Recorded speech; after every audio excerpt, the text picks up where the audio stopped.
Acordo de manhã para prosear no mundo do campo, as notícias escutar. Vem com a gente em toda a região com o seu programa Paracatu Rural. Tem notícias, informação e o mais importante, sua participação. Programa Paracatu Rural. Programa Paracatu Rural. Gente, a discussão da caça profissional e esportiva de animais silvestres está sendo amplamente discutida nos últimos meses, após o deputado federal, o Valdir Colato, propor o projeto de lei 6.268, que pretendia anular a Lei de Proteção à Fauna, Lei 5.197/67, e regulamentar o exercício da caça profissional no Brasil, né? Nós conversamos com o ambientalista Antônio Eustáquio, Tonhão, do Movimento Verde, que expressa sua opinião.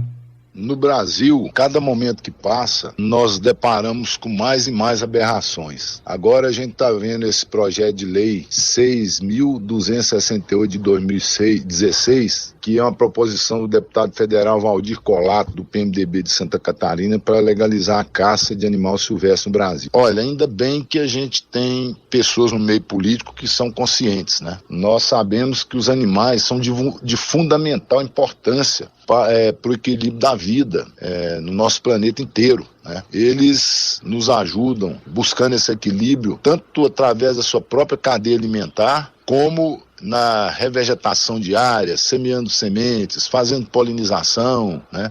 Eu acho que basta a gente ver a tristeza que é milhares de animais sendo atropelados todos os anos pelas nossas rodovias, as abelhas sendo dizimadas por veneno que são utilizados na agricultura, dentre outras aberrações, né? Então, fico mais ainda indignado com isso, porque a nossa luta em defesa dos seres vivos, de qualidade de vida para todos os seres vivos, parece que está sendo em vão. Então, eu espero que a sociedade se manifeste e tenha o mesmo entendimento que nós temos, porque se a sociedade não se envolver na luta contra esse projeto, nós corremos o risco de, nos próximos dias, termos inclusive crianças sendo treinadas para utilizar arma de fogo, que serão utilizadas no futuro para o extermínio dos animais silvestres. Então isso é uma aberração, nós não podemos concordar com isso, a própria sociedade tem que rechaçar essa ideia. Em vez da gente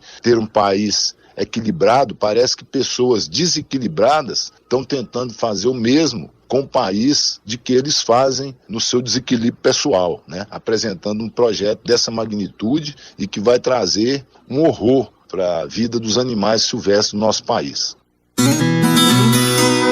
E no programa anterior nós ouvimos a opinião de dois professores especialistas sobre o assunto de caça de animais silvestres aqui no Paracatu Rural.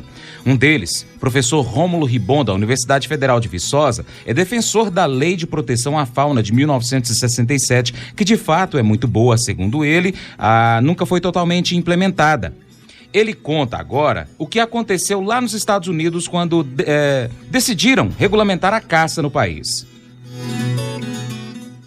Nos Estados Unidos, por exemplo, de onde a gente tem um pouquinho mais de experiência, que teve também quase toda a sua fauna dizimada no final do século XIX, onde houve então um movimento forte dos caçadores para a recuperação dos ambientes, para a recuperação da fauna, para que eles pudessem continuar a caçar, né? Houve uma recuperação tremenda das populações, por exemplo, de patos e marrecos, que eram o objetivo principal da caça. Por volta da década de 1930, estima-se que a população de patos e marrecos em toda a América do Norte estava no seu nível populacional mais baixo, com cerca de 25 milhões de aves. Então se começou a fazer um trabalho muito lento de recuperação, já tinha sido proibida a caça comercial, que é realmente um problema muito sério. Quem caça comercialmente, né, caça para viver da caça, caça o ano inteiro, não respeita os preceitos básicos de manejo de fauna para uso ao longo das gerações. Então essas populações começaram a ser recuperadas, os ambientes recuperados, principalmente áreas de várzeas, de brejo, de lagoas marginais dos rios, dos pântanos,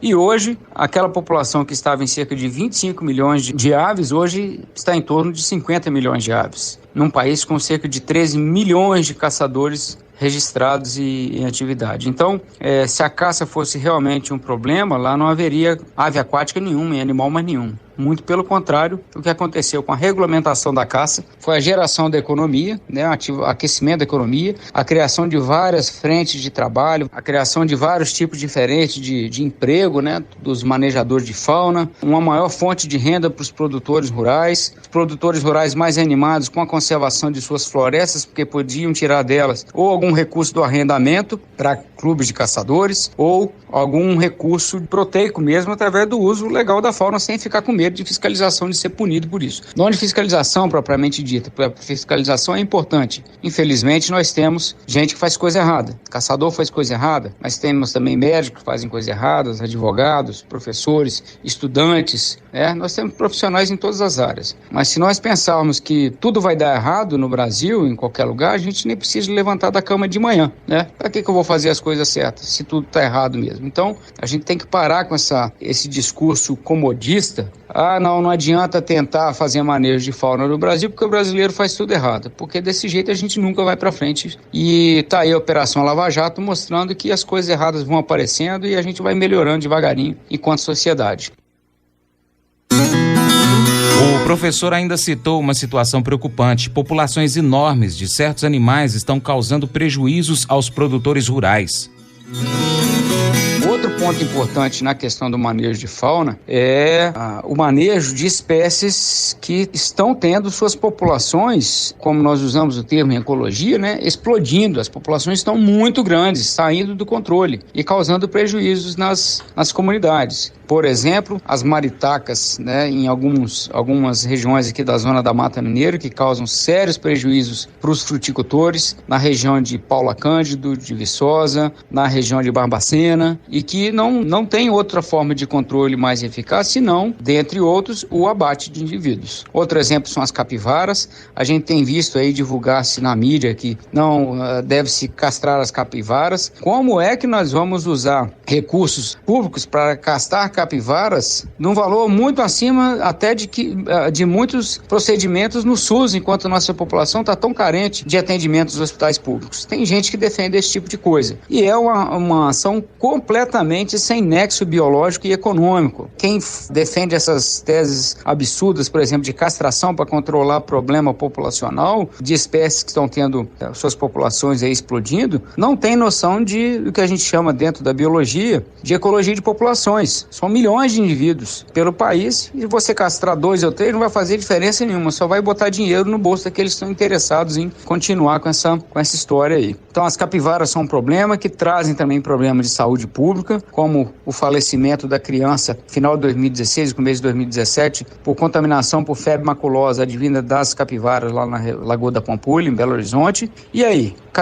Onde estão os protetores dos animais para amparar aquela mãe e aquele pai que perderam o filho? Existe muito discurso e pouca prática. Infelizmente, as nossas universidades, de um modo geral no Brasil, não têm tido formação de profissionais ao longo das últimas décadas, visando o manejo de fauna silvestre. São pouquíssimos professores que ainda resistem, né, que tentam manter essa chama acesa, principalmente aqueles professores que têm uma experiência fora do Brasil, que já viveram experiências no Brasil e que sabem que o manejo de fauna é um caminho viável para a conservação da nossa fauna.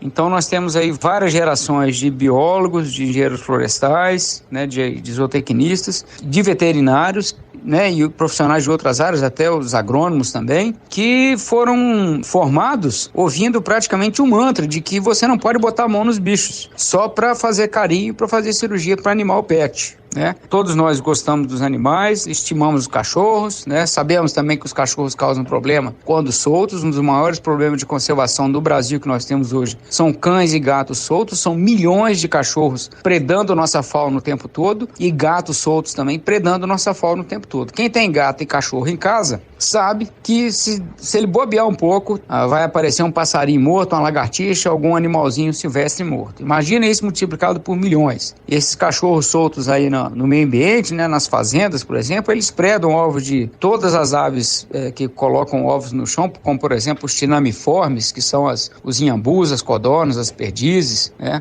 Predam paca, predam gambá, o que aparecer pela frente, mexeu, eles estão predando, né? E normalmente a única prova prova que a gente tem de que um animal desse, um cachorro, chegou muito perto de predar um animal silvestre é quando ele tenta predar um ouriço cacheiro e chega em casa com o focinho cravejado de espinhos, né? Então essa é outra questão importante aí dos cães e dos gatos. Mas eu vou dizer uma coisa pra você, viu?